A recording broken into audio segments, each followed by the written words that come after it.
Əgər rəqs eləsəydiniz, Michael Jackson'ın fikri sizə maraqlı olardı. Əgər boksla məşğul olsaydınız, Mike Tyson'ın, Məhəmməd Əlinin fikri maraqlı olardı. Bəs loqo dünyasında kim var ki, onun fikri bizə bu qədər maraqlı ola bilər? Paul Rand. Bu adam IBM, Next, UPS kimi nəhəng brendlərin loqosunu düzəldib. Steve Jobs ona $100.000 ödəyib cəmisi bir dənə loqoya görə. Bugün sizlə Paul Rand'in yaratdığı 7 sualdan ibarət testdən danışacağıq. Öz loqonuzu da götürün, bir yerdə yoxlayaq. Paul Rand 1914-cü ildə doğulub, 1996-cı ildə vəfat edib. Amma onun yaratdığı loqolar hələ də yaşayır.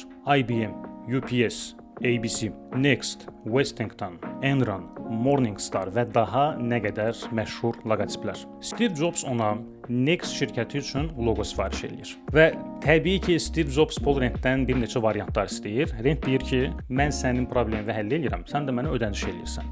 Əgər çoxlu variant istəyirsənsə, get başqasına müraciət elə. Rand gəlir 100 səhifəli təqdimatla. Loqonun bucağı tam 28 dərəcə fırlanır. Niyə? Çünki belə daha maraqlı görsənir. Şirkətin adı onu da dəyişir. Briefdə buna verirlər böyük hərflərlə Next. Paul Rand baxır, deyir ki, bu exit sözünə oxşuyur. Həllin neyinir? E hərfini bir dənə kiçiltməklə alınır Next. Daha maraqlı, daha dinamik, daha unikal görsənir. Artıq Next eyni sözdür, amma başqa ritmdir. Jobs həmin o 100 səhifəli kitabı vərəqləyir və deyir, bu möhtəşəmdir. O sadəcə loqo çəkmirdi, o loqonun üzərində düşünürdü, hər tərəfli düşünürdü. Və bu test onun düşüncəsinin məhsuludur. Bu test orijinal olaraq David Schultz'un Entrepreneur's Handbook jurnalında Paul Rand'in 7 addımlıq testi adında dərc olunub. 7 meyar var. 6-sı üçün 1-dən 10-a qədər bal veririk. 7-ci isə ən mühümüdür deyə ona 1-dən 15-ə qədər bal ayırırıq. Maksimum 75 bal. 60 baldan aşağı, orta, pis, belə deyə bilərik. İndi isə real nümunə üzərindən biz bunu tətbiq eləyək. Mən Dropbox-un yeni loqosunu götürdüm. Birinci testimiz unikallıq. Loqomuz nə qədər unikaldır? Unikallıq o demək deyil ki, sizin loqonuz heç bir şirkətin loqosuna oxşamasın. Yox. Biz rəqiblərin fonunda baxırıq ki, bizim loqomuz rəqiblərdən nə qədər unikaldır, nə qədər fərqlənir. Bu o deməkdir ki, loqo öz sahəsində fərqli görsənsin. Dropbox-un nümunəsində rəqiblərin loqolarına baxırıq. Hamısında mavi rəng, hamısında həndəsi formalar. Dropbox da mavidir, forması da həndəsidir. 5 dənə rombikdir, həm də açılmış qutu deməkdir. Rəng də elə də fərqlənmir, çünki texnologiyadır, göy rəngdən istifadə edirlər. Yeganə uduzduğu, orijinallığına görə uduzduğu jump share'dir. Çünki fikir verin, bulut texnologiyalarıdır deyənə, burada buluddur, sync.com buluddur, bu buluddur, mega ümumiyyətlə M hərfi yazır.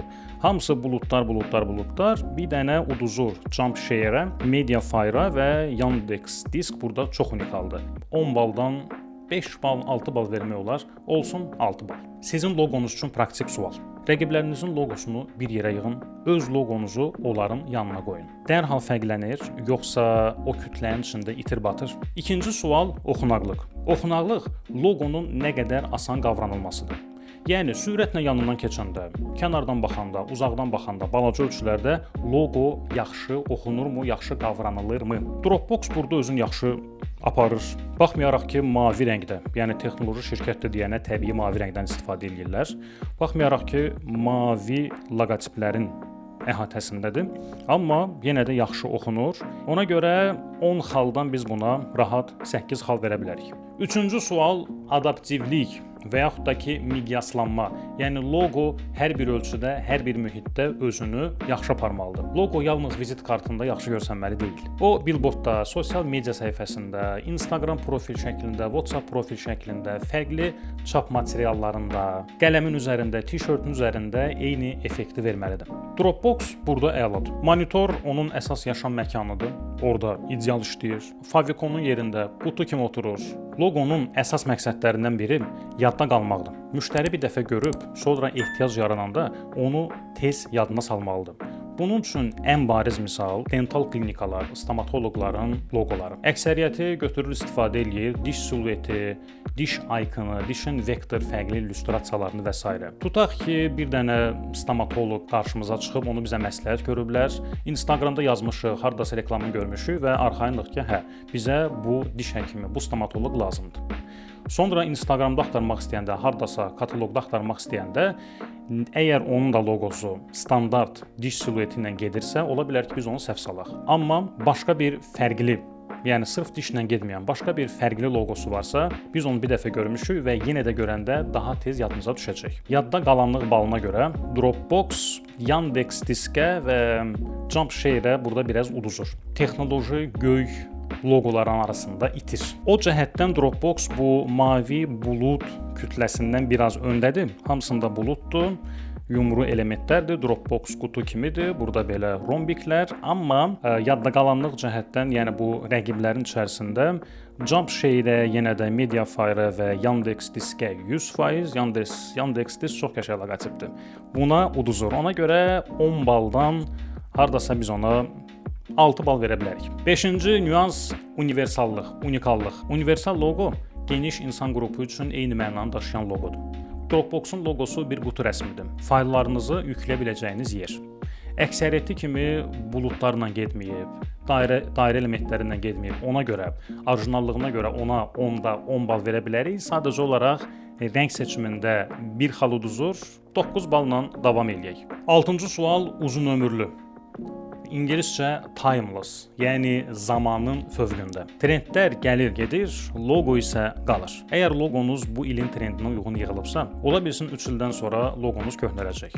Brendin sahibi isə yenidən pul xərcləməli olacaq. Bazarda heç bir dəyişiklik olmasa belə. Dropbox bir neçə yeniləmə keçəndən sonra timeless, yəni zamanın fövqündə dizayna gəlib çatdı.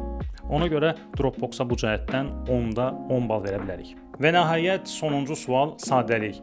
Əsas meyar 15 bal. Bundan əvvəlki 6 meyar xüsusi keyfiyyətlərə fokuslanır. Amma sadəlik olmasa, bütün işimiz demək olar ki, boşuna gedib. Loqonun sadəliyini yoxlamaq üçün 2 praktik test. Birincisi ölçü testi.